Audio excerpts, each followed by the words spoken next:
Bir aydan keyin bahor. Uje hamma uyinda remont boshlaydi. Kuzda to'y boshlaymiz deydi, xudo xohlasa bahordan boshlab remontga bor kuchini beradilar. Hozir sizlarga boshqa homiylarimizdan birisi bo'lgan Byuriniy fasadning plitkalarining ish jarayoni bilan, ofisi bilan tanishacakmiz. Qaranglar, bu narsa ana shunday narsa bo'ladi. Uyingizning fasadi shunday chiroyli bo'lib turadi. Hozir sizlarga ko'rsataman. Men o'ylaganman bu narsani gipsokardonda, bu kardonda bo'sh narsa bo'ladi deb. Lekin adashib qolganlar. Bu narsa betondan yog'da toshday narsa ekan bu narsa. Uyingizning fasadini dim chiroyli etib ko'rsatadi. Ko'rgan bo'lsanglar, vokzalning to'g'risida Afsuzan zdaniyasida ana shunday fasadning plitka o'rnatilgan.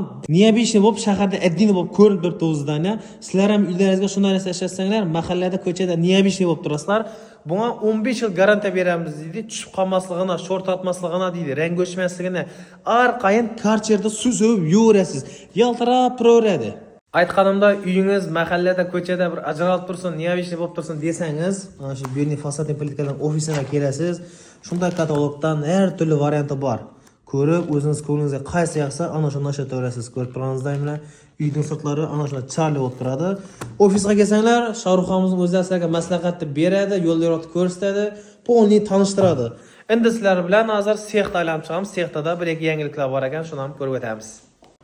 Uje quyilib bo'lgan ekan qalbdan. Hozir bu yoqda endi quritish jarayoni bilan.